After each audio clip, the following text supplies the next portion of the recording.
Hi, everyone. Welcome to the Library of Congress. How are you all this afternoon? Ready for Ernesto? Yes? Hi, how are you? I'm Kathy Milliken. I am the Director of Development here at the library. And I am so excited and thrilled that you're here today for our geography and maps to hear from our expert staff, including librarians, specialist curators, and you, our donors. Thank you. If you had passed by the Jefferson Building recently, we've added some new signage that basically tells you what's going on in the transformation of the Thomas Jefferson Building out front. But we also took advantage of some really ugly barricades. Well, they weren't ugly, they were just plain, right? And we decided to friendly it up a little bit on Capitol Hill. As you know, we probably need a little bit of that as we go forward. So we put Be a Friend out there. This is a part of our campaign to grow our Friends of the Library of Congress, of which many of you are here today as a part of that. So thank you for everything you do for the library. And should you want to pose, comme ça, today we speak in 8th grade French. Today, if you'd like to do that and post it to your LinkedIn, because that's where I handle all of my social media, feel free to put your name out there and join and make sure everyone can join as a friend. But so first, let me thank everybody from the Philip Society, Map Society, who for decades, Dennis, where are you? Decades, is it?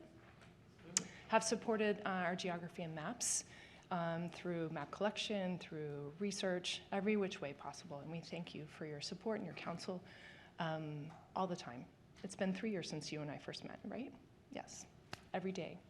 So we thank you.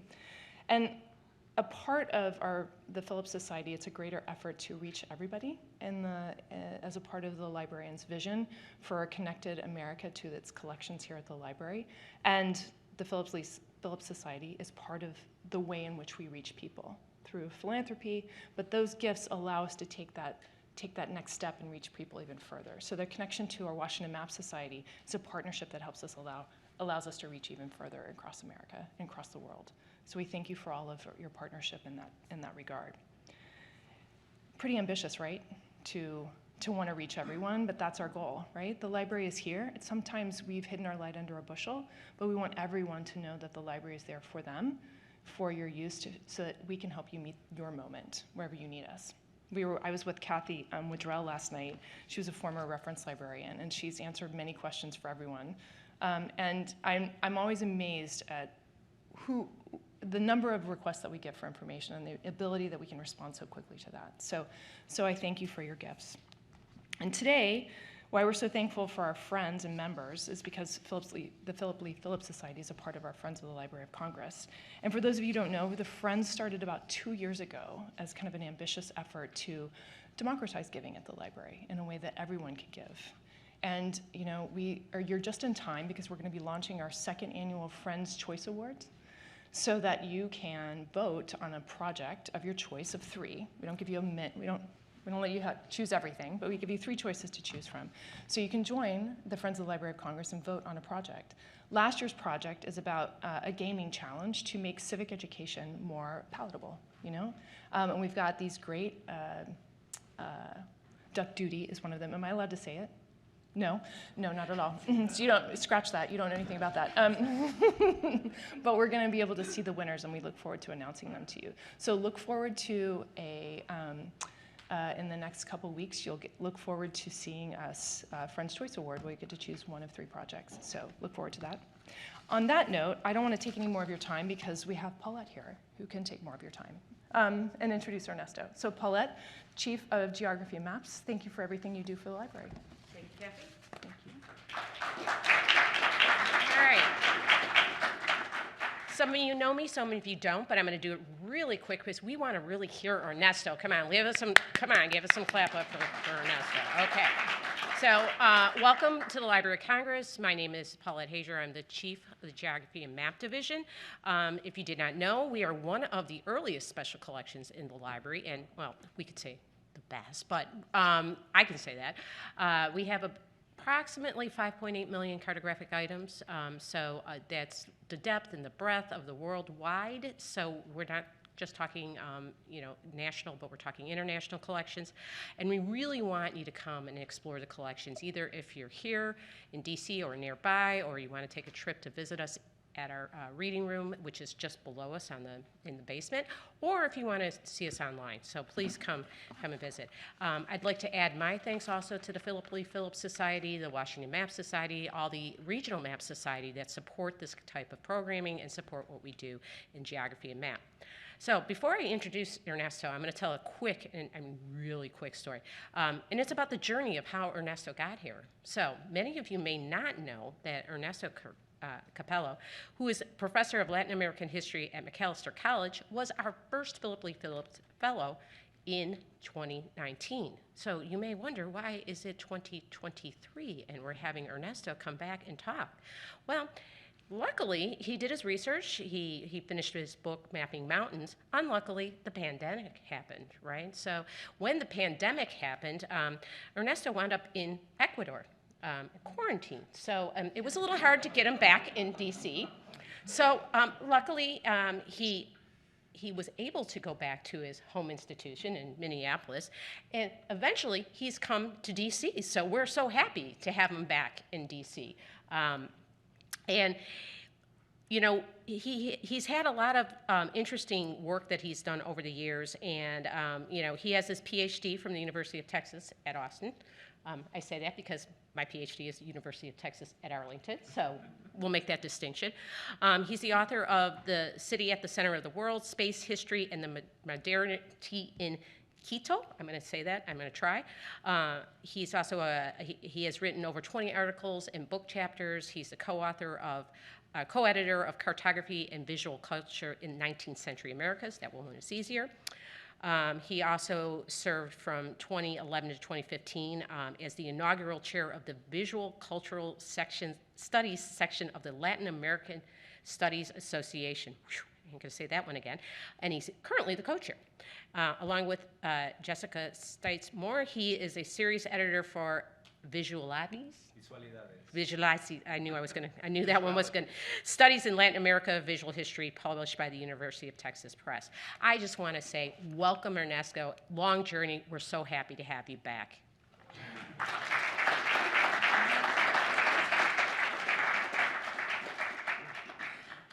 Thanks, Paulette, for that introduction. I'm so glad to be back here. It was really a shame that I wasn't able to come immediately after the fellowship, but having had to wait actually makes this moment that much more special.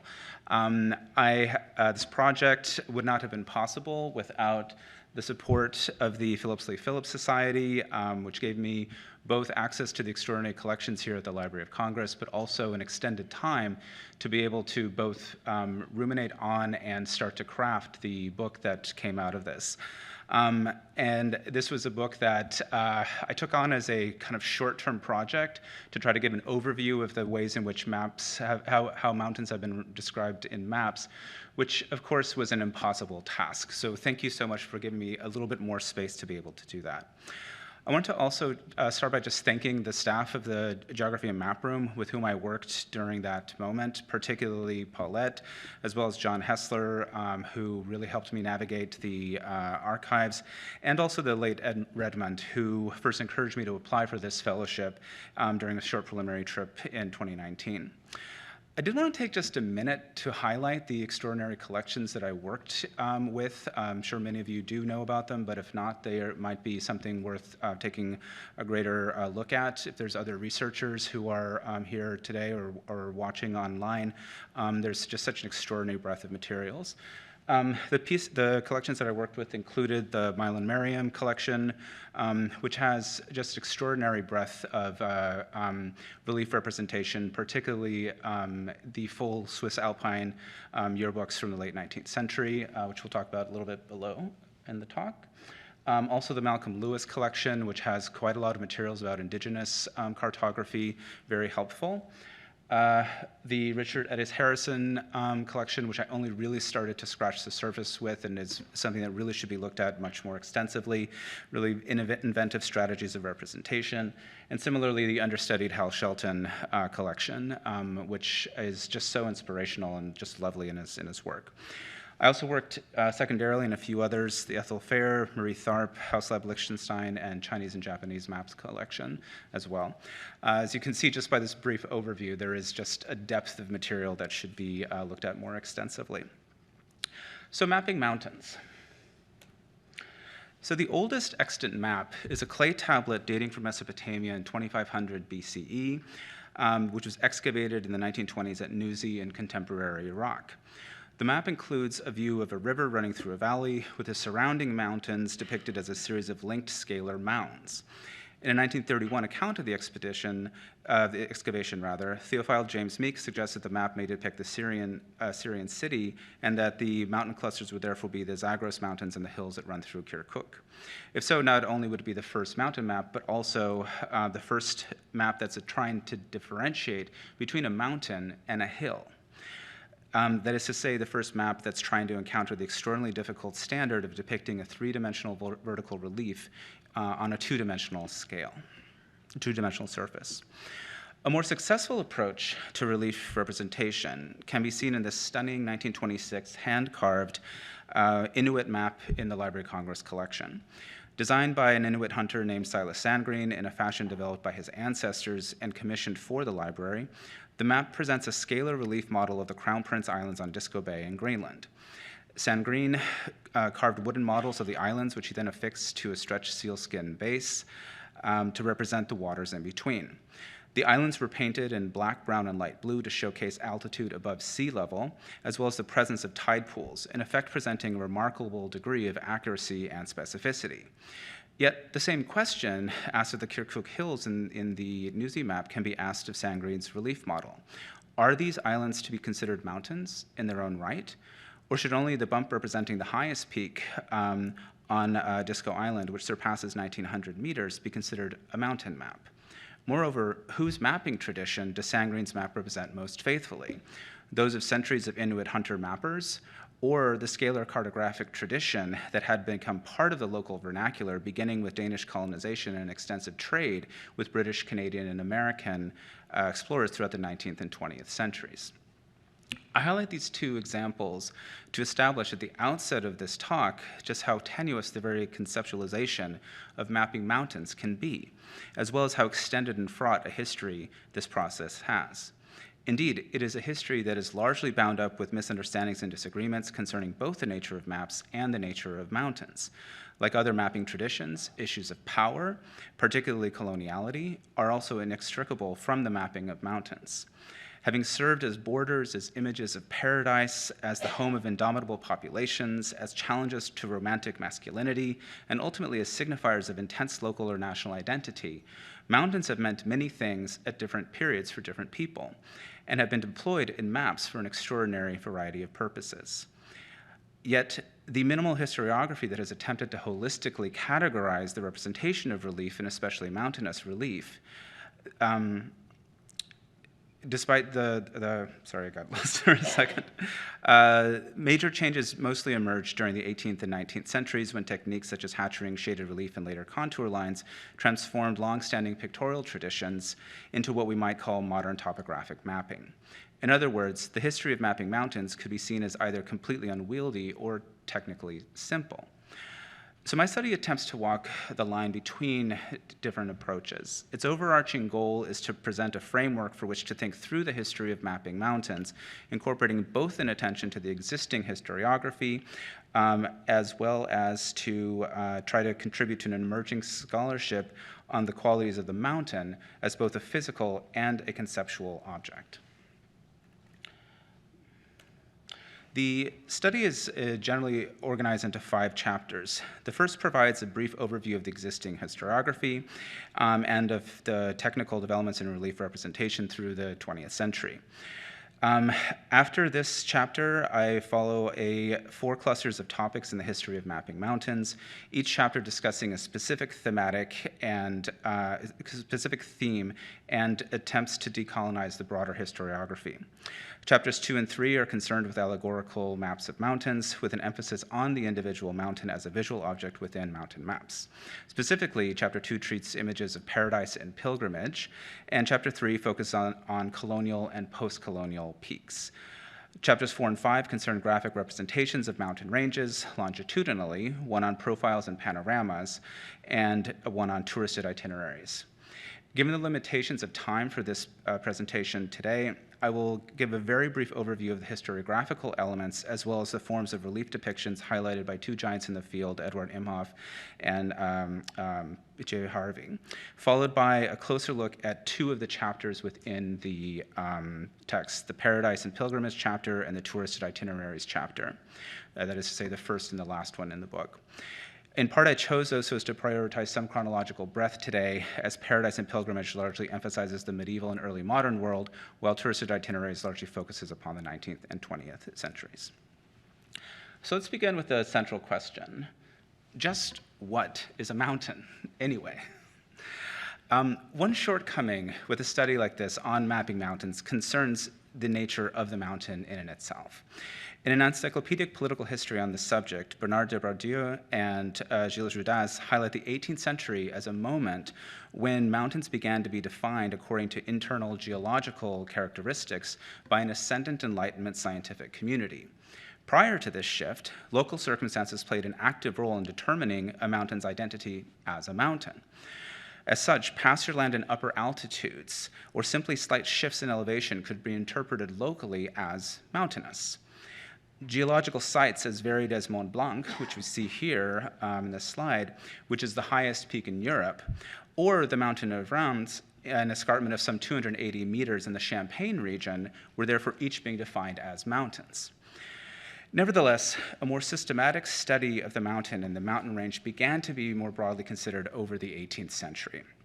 I've argued elsewhere that a key moment came during the Franco-Spanish geodesic expedition to Quito, and I'm writing a book on this, so I have to show at least one slide about this study, where the French philosophe Charles-Marie de la Condamine attempted to systematically represent individual peaks in relation to their placement across the 3 degrees of latitude of the Andes Mountains that were the location for their geodesic measurements.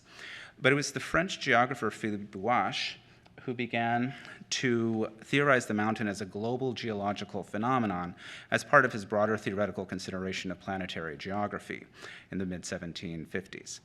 Buache's primary theory posited a series of unbroken chains of mountains, themselves giving way to an equally extensive system of rivers, which acted as a spine across the entire world.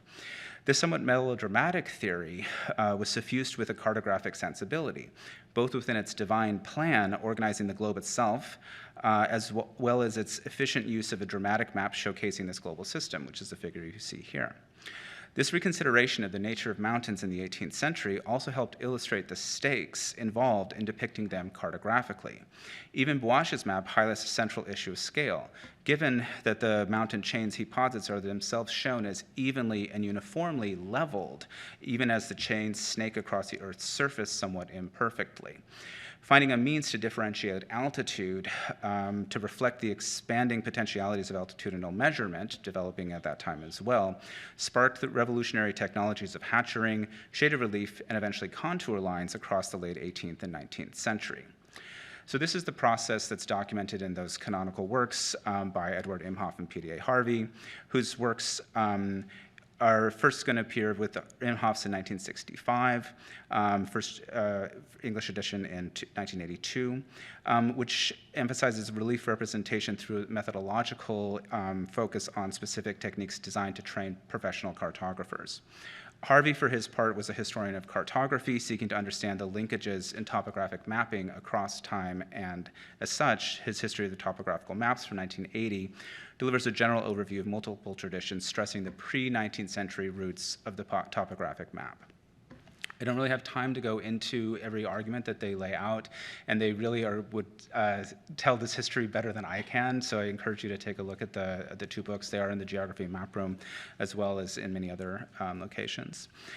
I will mention, though, that each demonstrate a similar conceptual bias in which modern or Western survey mapping is seen as the supreme way of representing topography as opposed to traditional or primitive forms, language which they use. Harvey lays this out particularly clearly in a theory that topographic mapping develops progressively from symbols to pictures to surveys. With regards to relief representation in particular, both coincide in highlighting the importance of Leonardo da Vinci's 1502 to 1503 maps of Tuscany, drawn while in the service of Cesare Borgia, as a dramatic shift in the potential for depicting mountains as part of a continuous chain while attending to the specific contours of individual topography. For Imhoff, Leonardo's key move was to abandon a side view of the mountains in favor of an oblique bird's eye view that enabled the viewer of the map to draw on their lived experience and intuitively understand the relationship of the mountain, or for that matter, any vertical terrain, the relationship of that to the surrounding valleys, rivers, forests, etc. This also allowed the representation of relief in a continuous manner without the interruptions of individual perspective that had typically been deployed in earlier pictorial maps. Harvey also acknowledges Leonardo's role in this transition, but ultimately critiques the continued distortion of the measured survey through the use of single-point perspective, and cites Leonardo's own frustrations with this phenomenon. Responses to conundrums such as these were varied, but largely involved the use of hatchering that allowed one to showcase an incline by marking a side of a mountain. This was codified in 1799 by L.G. Lehman, who deployed thicker, darker lines to show steeper slopes running down a mountain. An equally important innovation for shaded relief representation came with the invention of lithography in 1796. The ability to print multicolored maps altered the possibilities available to mapmakers who began to experiment with combining shadow hatchures with a variety of symbolic or naturalistic coloring layered onto a map.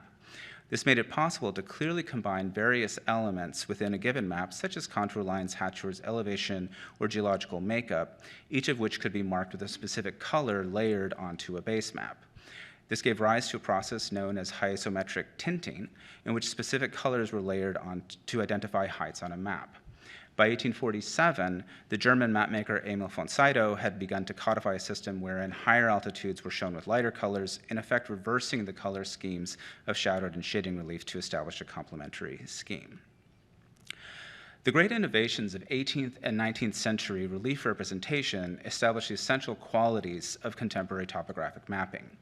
The 20th and 21st centuries, for their part, have seen innovations in the process of measurement and the representation of data, with particularly important changes, including advances in methods of surveying, beginning with photogrammetric surveys in the early 20th century.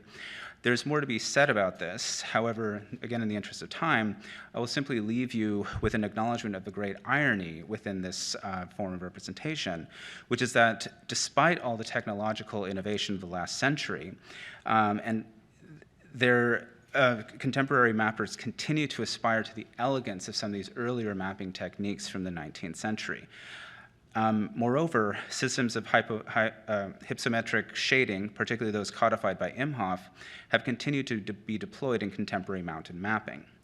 This stems not only from Imhoff's own influence, but also the great public impact of commercial mid-century mappers. And again, I'll mention those two that I talked about earlier, Richard Eddys Harrison, whose extensive map catalog developed for Forbes magazine helped to reify the darker is higher altitudinal scale so ubiquitous in contemporary mapping across genre and geographic origin. An equally impactful figure, the USGS cartographer and illustrator Hal Shelton, similarly sought to develop topographic map paintings so transparent as to make keys or legends superfluous. Once planning authorities and airlines began to use Shelton's exquisite maps, his basic graphic platform based on a secret process, which we still don't know about, secret process distilling hundreds of color aerial photographs would become ubiquitous. NASA even used his maps to identify locations sighted during its early satellite imagery, whereas his palette is readily identifiable to anyone who has sat watching their progress on a transcontinental flight or traversed the world mountains using contemporary satellite services like Google Earth. So at this point, I'm going to move from this overview of the historiography to look at two of the central themes that I've focused on in the book, namely Paradise and Pilgrimage and touristed itineraries. In their investigation of high places, Dennis Cogrove and Veronica Della Dora underscore the ontological stakes involved in mapping mountains.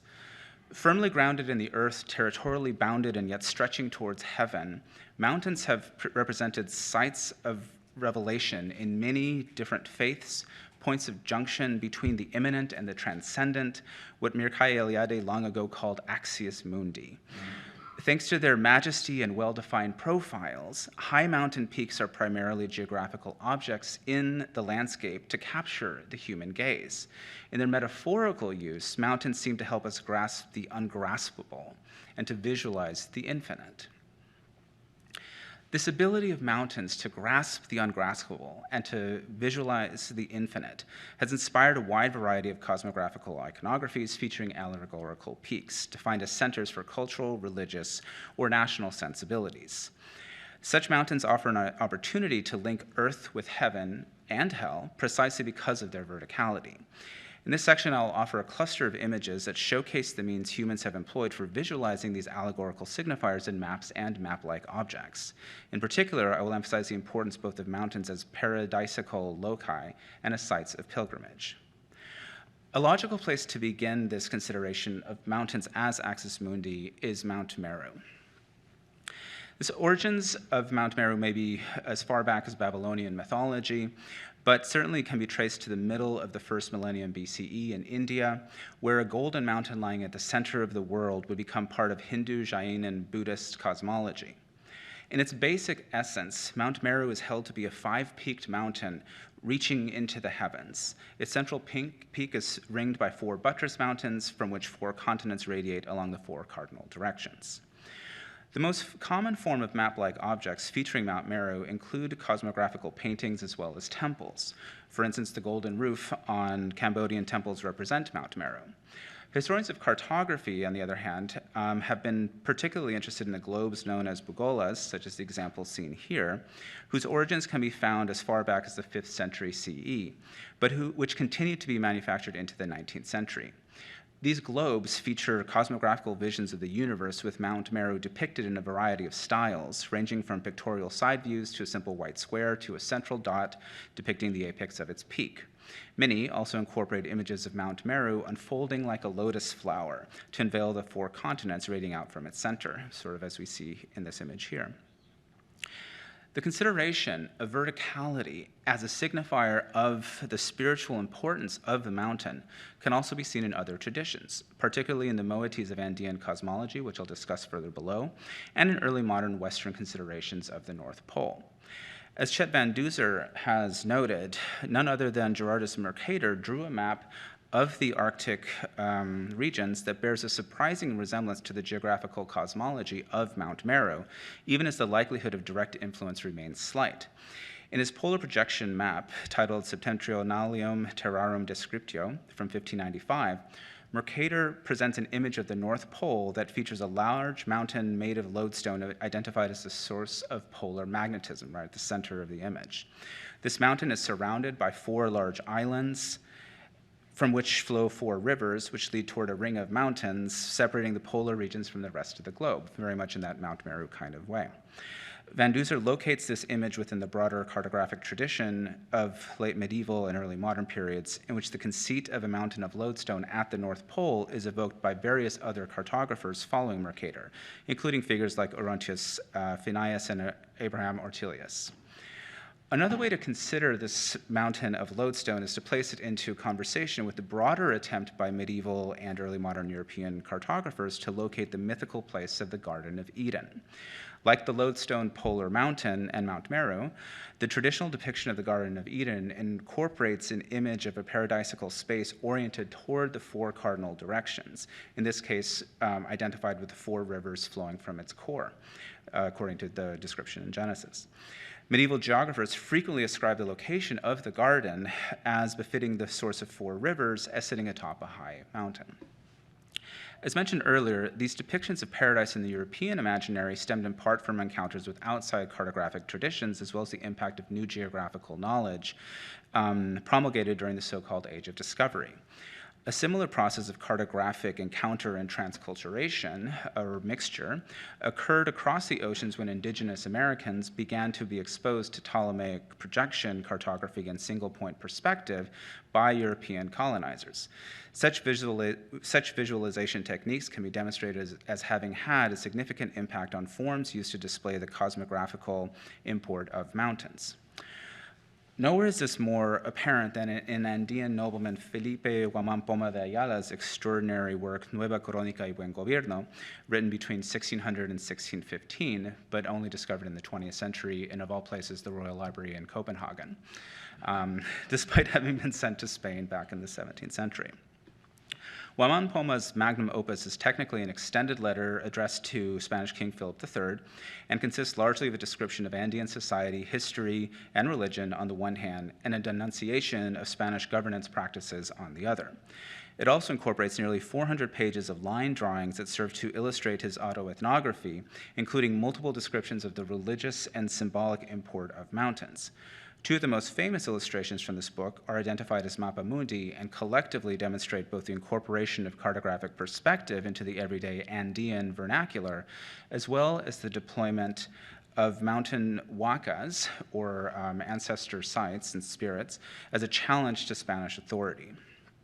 The first of these illustrations, one here, the Mappa Mundi, demonstrates Guamán Poma's knowledge of contemporary mapping techniques and can easily be compared to the global maps of figures like Ortelius or Mercator.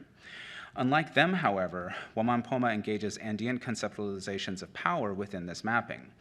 As Mignola has noted, in traditional Andean cosmography, the world is divided into 4 quadrants, or suyus, which radiate from a powerful center, or omphalos, along lines of power known as seques. These in turn would link to powerful ancestral spirits found in huacas, usually identified with prominent peaks, promontories, streams, or caves, each of which thus connected individuals and families to the powers of the universe.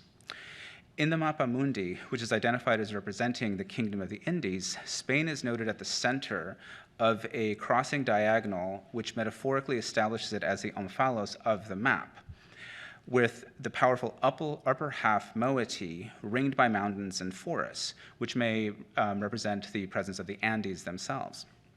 When placed into dialogue with second illustration, the Pontifical Mundo, this cartographic depiction of Spain as the omphalos is undercut by a more delicate vision of geographic power.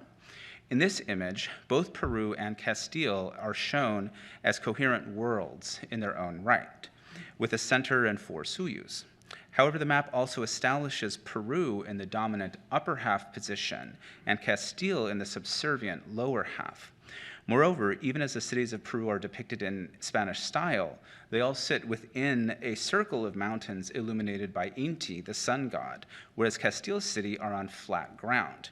That is to say, Peru's mountain huacas provide spiritual and presumably political superiority and possibly defense against Spain's imagined flatlands. The omphalic power that Guamán Poma and generations of Andeans ascribe to important huacas such as Cusco has its analog in the extensive pilgrimage routes that can be found en route to mountain shrines and monuments at the global level.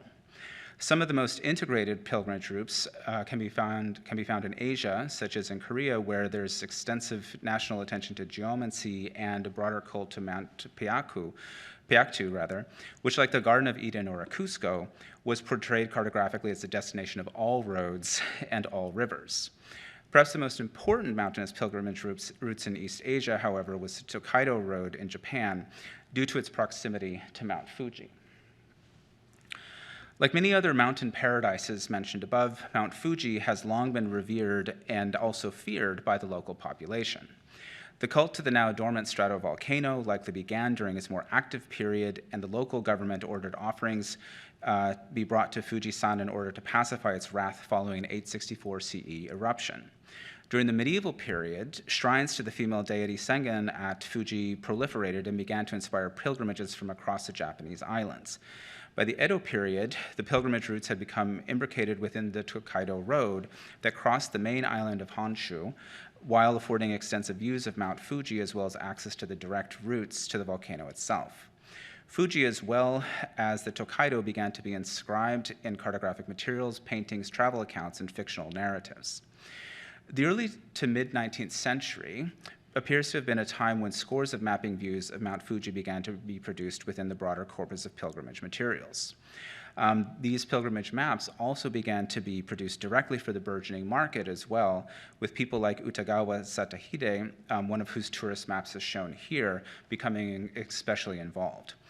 Another fascinating map by Satahide, which I was unfortunately unable to get a nice image of for this talk, presents an orthogonal view of Mount Fuji with the cardinal directions identified on the outside of the crater.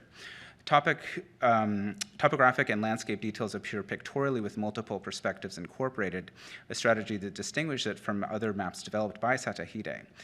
And this is really one of the things that's so interesting, is that the strategy was in part followed so that you could actually fold up the map and make a three-dimensional kind of model of Mount Fuji that you could then purchase and take home to tell all of your friends, I went on the pilgrimage. And there's some copies that exist at the University of British Columbia and some replicas also in Japan as well.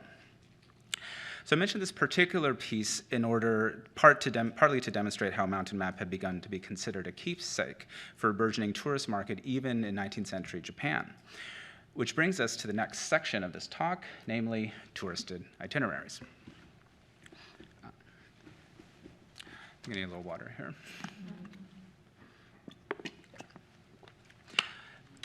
In a study of traverse surveys in Guyana, historian D. Graham Burnett offers a consideration of the essentially recursive aspect of landmarks and their importance for surveyors. There's a quote here from the text, and I want to particularly highlight some of the later parts, where he says that by examining how explorers' publications constructed landmarks and situated them in cartographic fields, he's trying to show how certain sites became nodes in the geographical construction of colonial territory. Through cycles of reproduction and copying, images of these sites became icons of the colony. That is to say, as surveyors are starting to establish the colonial presence in Guyana, they are highlighting particular natural or other landmarks along their way that are then going to be repeatedly encountered and become icons for the maintenance of a colonial structure. James Ackerman has argued that a similar process developed in the US West as 19th century surveys began to morph into touristed pathways through the majestic landscapes of the national park system. Ackerman focuses in particular on what would become Yellowstone National Park, demonstrating that even early government explorations of the park's plateau and surrounding mountains coincided with the first tourist visits. They followed the same paths, that is. With the Northern Pacific Railroad establishing direct routes to this North American wonderland in 1883, we also see the rise of tourist brochures such as Alice's Adventures in the New Wonderland, including lavish descriptions of the geyser basins and an accessible map which features hatchered relief instead of contours. That is to say, an older form of depicting relief that would be more pictorially inviting for a tourist rather than the somewhat counterintuitive means of looking through contour lines. The cover, which you see here, also includes portraits of the young Alice trekking through the Rocky Mountains, gazing at the same landmarks highlighted in the recent surveys. In the early 20th century, similar itineraries would be constructed for automobile tourists seeking their own adventures in Wonderland. And there's still the same route that you would take through the main route through Yellowstone today. The Northern Pacific Railroad's 1884 pamphlet demonstrates the debt that tourist maps paid to expeditionary cartography and the importance of infrastructure development and routes, and especially the crucial role of simplified and accessible cartographic techniques. While the combination of these three elements in this specific fashion would come to dominate the field over the subsequent decades and indeed centuries, they stem from the broader needs of travel cartography, whose main mission is, of course, to get the user where they're going and possibly support businesses along the way. In this sense, the tourist itinerary map bears a strong resemblance to the pilgrimage maps I discussed earlier. In both these kinds of maps, mountains play a critical role due to their extreme visibility and therefore their utility as landmarks. Equally crucial, though, is the type of transportation that the itinerary route is going to be taking. For example, both ancient and modern Chinese travel, and especially river travel maps, tend to abstract the course of the route as a straight or relatively straight line leading from one destination to another without much attention to scalar accuracy. When representing such an abstraction, topographic details that can be used as landmarks become crucial in order to demonstrate progress along the pathway. Images of mountains would therefore offer vital elements to facilitate such journeys. For example, a series of early Qing Dynasty maps, which are also in the collection of the Library of Congress here, that depict the path of the Min and Yangtze rivers from Songpan Sichuan to Jingzhou, Hubei, present the two rivers as relatively straightforward waterways without the extended twists and turns each takes on its respective path eastward. Instead, these largely navigable highways of water are marked by their proximity to a varied and identified mountain topography, which not only appears picturesque, but would also help travelers identify their progress. The question of the accessibility of mountain representation works differently depending on the type of tourist activities underway. As mentioned earlier, the expansion of mountaineering in the Swiss Alps during the 19th century provided an impetus for multiple innovations in relief representation. Escher von der Linth, whose view of Mont Blanc we saw earlier, presented not only knowledge of where mountains might be found, but also what kind of mountains they were, including easily accessible information about geological contours as well as their relative steepness of an incline. The clear imagery also facilitated planning for mountaineers intending to scale extensive ice or clamber up a sheer cliff, each of which necessitates specialized gear and adequate clothing. One of the hallmarks of Swiss experimentation during this era was the deployment of shading in order to achieve a three-dimensional effect through the use of a lateral light source instead of the overhead light sources more typical of earlier topographical maps. This resulted in maps that actually more closely approximated the extremes of nature that alpine climbers would experience. One of the key institutions involved in the creation of those kinds of relief karten was the Swiss Alpine Club. Founded in 1863 in Bern, the Swiss Alpine Club is the world's second oldest mountaineering organization after London's original Alpine Club. Besides organizing and supporting trekking in the Swiss Alps, the club developed a series of infrastructural improvements to help its members, such as building mountain huts along regularly traversed routes.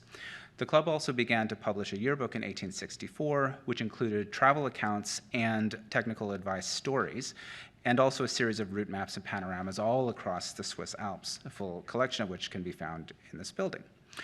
These early publications helped to bankroll the careers of enterprising mapmakers and artists, and served as a ready space for the kind of experimentation with relief representation strategies noted above.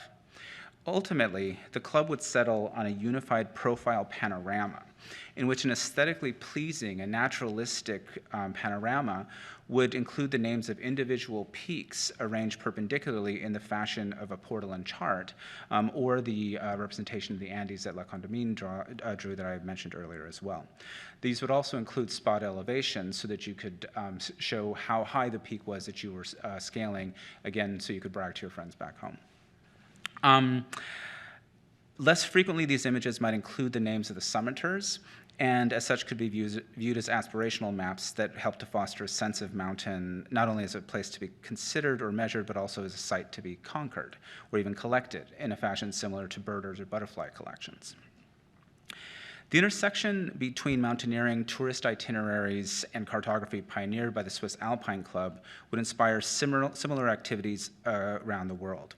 In the broader project, I look a little bit at Mexican and Japanese mountaineering clubs, but in the interest of time, I'm going to skip over that right now and go to the US. In the United States, some of the earliest clubs developed in New England, beginning with the Appalachian Mountain Club in New Hampshire in 1870. Like the Swiss, the mountaineering enthusiasts trekking through the White Mountains established railroad and hotel infrastructure, built mountain huts to house ambitious climbers, and also bankrolled tourist maps and panoramic views that could either be used as a guide, but also sold as a keepsake. One of the earlier panoramic views by Portland publisher George W. Morris highlights the intersection between the accessibility of the White Mountains while also demonstrating the cartographer's intentional extension of mountain peaks to exaggerate their height and therefore their suitability for alpinism. So it's a place where you have the access through a railroad, but then you're able to demonstrate that you're in this land of high mountains. Other experiments in commercial artistry emphasize the majestic view from the summit of Mount Washington, such as the fisheye projection developed in 1902 by the Boston and Maine Railroad, which traced the railroad up to the Tip Top Hotel, which served as the locus for its 360-degree view of the surrounding mountain range. So this particular one is quite interesting, and I sort of end the book with an extended discussion of it. But I want to highlight in particular the way in which it uses a fisheye projection to represent both the hotel at the top and then the surrounding topography as well. This use of a fisheye view, which would have been a pioneering decision in 1902 for the tourist industry, is of course something that has a much deeper roots within Renaissance cartography, particularly medieval and Renaissance cartography, particularly looking at urban views. In this respect, the map therefore demonstrates the importance of the creative redeployment of previous strategies for relief representation, as well as the engagement with a certain form of nostalgia that lay at the heart of both the Back to the Land movement in New England at this moment, that also led to a lot of the preservation of states like Vermont's Green Mountains and such after they first deforested and then reforested in order to encourage tourist development, as Donna Brown has shown. But it also is connected to the broader push towards wilderness conservation across the United States and eventually globally that's developing at the same moment. So much more could be said then about this relationship between touristed mountains in the 19th and 20th and into 21st century, particularly given the importance that the automobile and automobile infrastructure has played in the history of human movement, and thus human engagement with mountainous landscapes. That is not to mention the major alterations that airplane routes have played in the ways in which we have moved across mountains, diminishing their challenge, as well as offering opportunities for exquisite views, photographs, and of course, maps. To conclude, a few remarks. So in this talk, I've attempted to illustrate a series of major themes within the representation of mountains in maps across time and across space. These have included not only the traditional historiographical consideration with the technical aspects of relief representation, but also the challenges that have been levied as a result of broader questions concerning the role of power and sociocultural hierarchies in the development of cartographic production. I've also attempted to showcase several clusters of mapping images that have marked the representation of mountains. These have included the mapping of mountains as sites of paradise and pilgrimage, as peaks intertwined with colonial and post-colonial hierarchies, as panoramas and profiles emphasizing the relationship of the individual mountain to its extended mountain range, and just now the importance of mapped mountains within the development of touristed itineraries. As I hope is clear by now, my aim in this talk is to present some initial ideas only about the possibilities of researching the role of mountains in maps in the aftermath of broader shifts that have been developing within the literature on the history of cartography, emphasizing the role of power and also particularly of state enterprises in determining how a map might get developed. Some crucial elements of the 20th and 21st century mountain have certainly been touched upon only cursorily. There's much more work to be done in there as well. Some of the areas that could be really interesting to see greater work on include the development of representations of geological time, the importance that plate tectonic theory has held on mapping mountains, not to mention the technical innovations and the cultural alterations of mountain apprehension caused by computerized satellite and social media technologies and map representations. I hope that these words then can inspire others to fill in gaps and to challenge the assumptions of my little sketch here. Thank you so much for listening.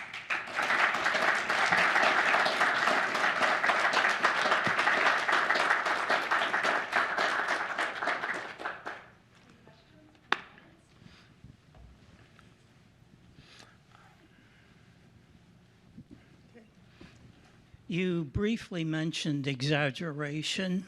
I mean, as you were talking about some of the Pacific Railroad surveys, and I was thinking there are some maps that have profiles, and the vertical scale is much larger than the horizontal scale.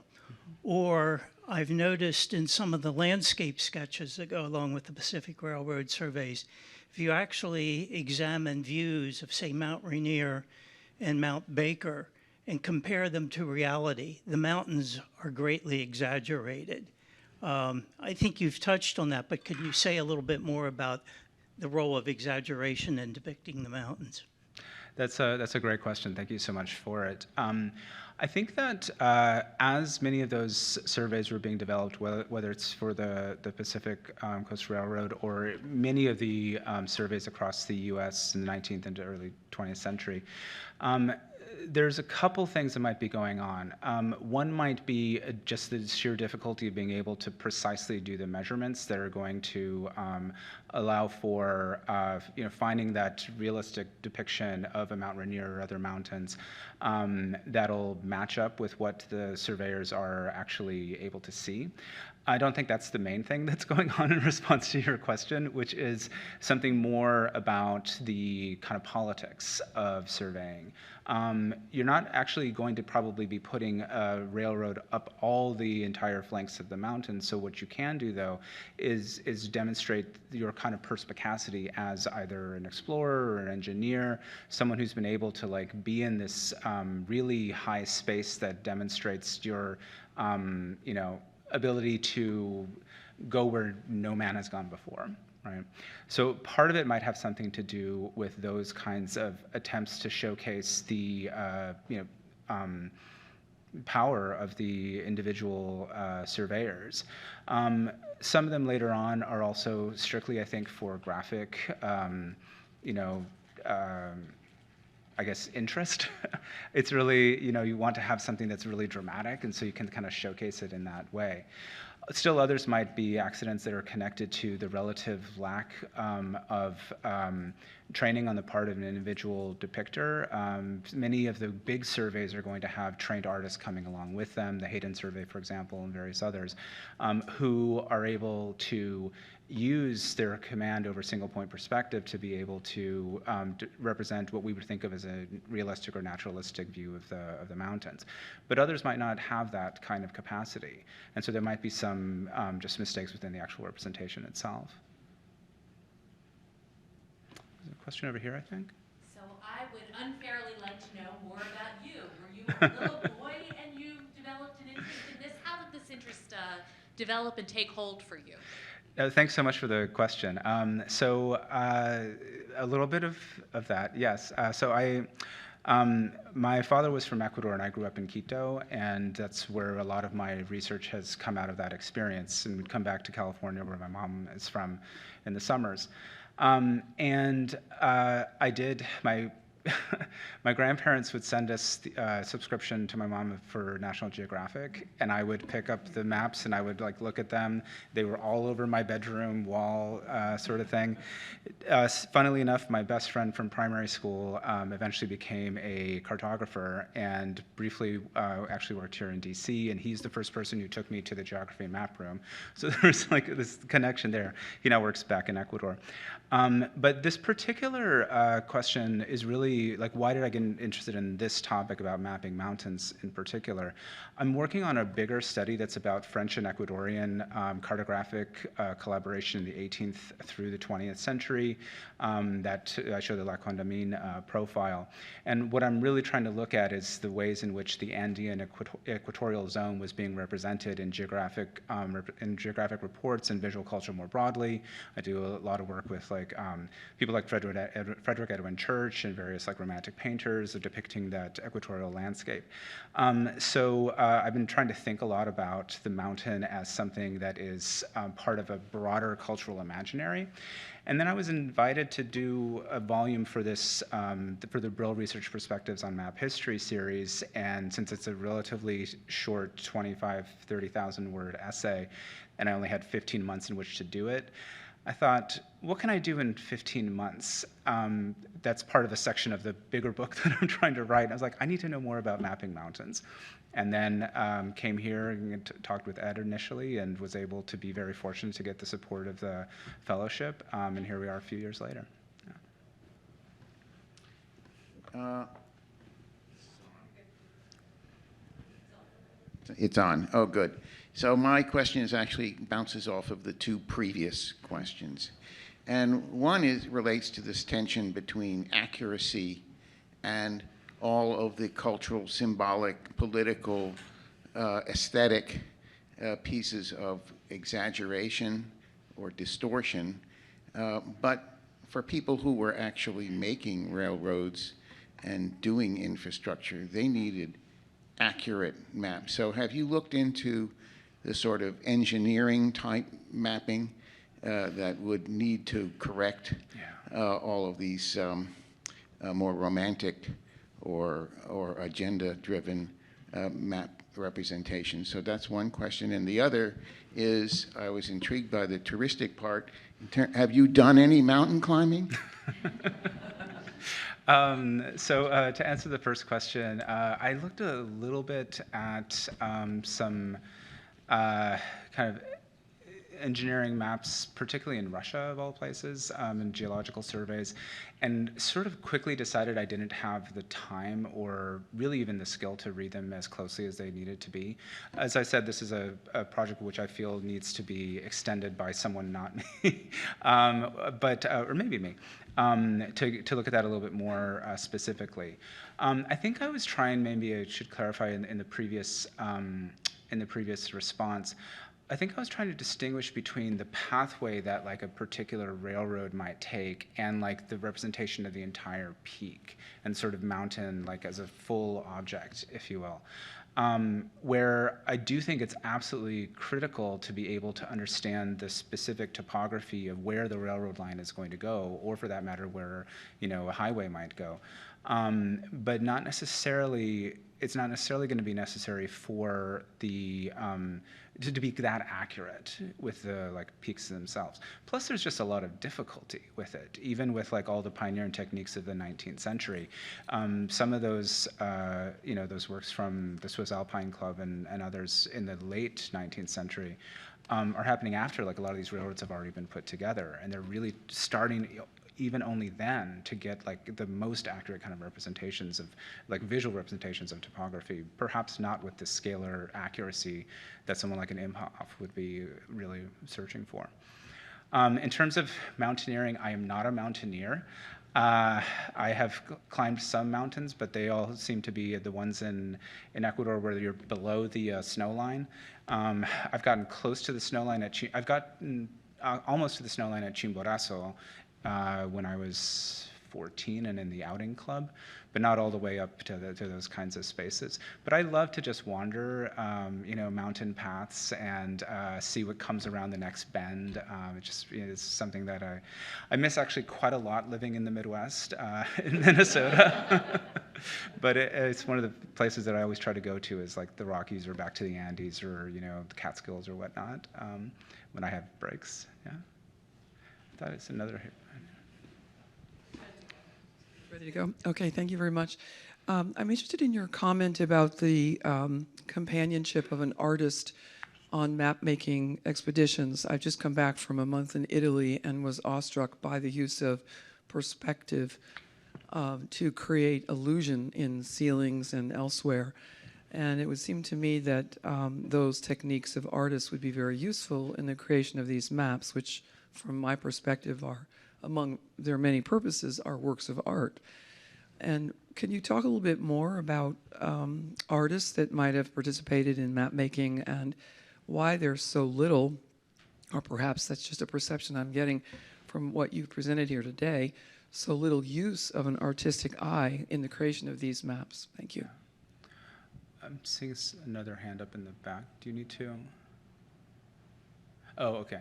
Sorry, there's another microphone that's going around. Actually, there's been a decent amount of like scholarship looking at the role of artists, particularly in 19th century cartographic expeditions, including the book that Julia Rosenbaum and I co-edited, Cartographic Expeditions in Visual Culture in the 19th Century Americas, that we published with Routledge a few years ago. But some of the places that I would start is some of Joni Kinsey's work on the Great Surveys and the role of people like Thomas Moran and other 19th century romantic painters that are very much, you know, operating in tandem with various surveys and such as well. In terms of, I think though, another part of your question, which is so interesting, is why we tend to prioritize accuracy as something that we're looking for in maps as opposed to necessarily the aesthetics of it. And I think part of what I've been trying to look at is that and I guess this is in my work more broadly, as somebody who's not actually trained as a historian of cartography and really coming at this from visual culture studies, is the way in which the beautiful components of maps are what perhaps speak to us, even if that beauty might be through their utility, through their like everyday use, through the way in which they might distort the terrain in order to like make something more inviting, in the way like this image here plays with nostalgia and commerce simultaneously. And I do feel there's a lot more space to think about that, and perhaps to even call for in contemporary maps a little bit more attention to artistry. Something like Google Maps is not particularly interesting aesthetically. It works. Google Earth I find much more interesting aesthetically, and partly because it's kind of coming out of that like Hal Shelton tradition. But still, it's something that we think of as like the exactitude is what we're really prioritizing here. Could I just add to that? I think it's really the question of whether the art would improve the exactitude for the viewer rather than the other way around. I agree wholeheartedly, and this is why, like, if in the broader essay, and actually Imhoff is really good on this, Edward Imhoff, a lot of those 19th century German and Swiss, techniques for depicting scalar relief really are coming out of artistic, shifts that are occurring. They're really creating illusions. They're not creating fully scalar representations. They're not perfectly measurable, right? But they're trying to be able to find a way to, again, do the impossible, to take the three-dimensional mountain and put it onto a two-dimensional surface. There has been, as I mentioned at the start of this talk, so many really interesting innovations in photography. The ability to do three-dimensional, photographs with cameras have been around since the 1950s. That while wonderful in terms of the potential for measurement, haven't quite been incorporated into like the everyday map world in the same ways they maybe were in the 19th century. That elegance seems to be lost a little bit if we don't focus in on the artistry in the way that you're suggesting. Thanks for that. I was intrigued by, well, the two things. So one is whether you've looked at things like comparative maps, i.e. where they've kind of mushed all the mountains together in one single depiction of a fictional mountain range. Because actually those ones tend to give quite a lot of prominence to mountains that, if you're thinking about it from a sort of colonial perspective, that tend to be places that tend to be deprioritized in other ways. So that's the first thing I was intrigued by, because it comes back to this accuracy idea as well of the what's being shown. And then the second thing is what impact, whether you've looked at the impacts that these things actually had in real life. So there's a sort of the cartographic rationale behind some of these things, but in terms of the audiences they were reaching, the perceptions of landscape, and particularly, if you live in a very flat part of the world compared to if you live in a very lumpy part of the world, whether these depictions differed or they resonated slightly differently with that. So two slightly different but related questions there. Yeah. So to the first question around there are these this is really a 19th century tradition of depicting the great mountains of the world all in one image. Many of you have probably seen them. They often include the longest rivers as well. And there's been a couple different exhibitions and exhibition catalogs around mountains and river sort of profiles. I actually talk a lot about this in the chapter on profiles and panoramas that I didn't go into today. And actually, partly it might connect a little bit to your second question about what does it mean to highlight parts of the world where the tall mountain peaks are, which are not the ones who are being they're the ones who are being colonized, right? And part of this has to do with actually the book I'm writing about the French Ecuadorian collaborations, because starting with La Condamine and then really pushing forward when Alexander von Humboldt goes into North and South America, we have this sort of fascination globally with the highest mountains in the world, which are thought to be the Andes at that time. And actually, if you measure from the center of the earth, Chimborazo in Ecuador is actually still the tallest mountain in the world. So these kinds of representations, I think you could still think of as bound up with a colonial gaze in many ways. La Condamine, and I've written about this in a different essay, when he does his profile and has the geodesic triangles in the other image there, that was the image that I showed today, a lot of this is connected to anxieties that he's feeling as a explorer, as a cartographer, as a mathematician, going through a terrain that he doesn't understand.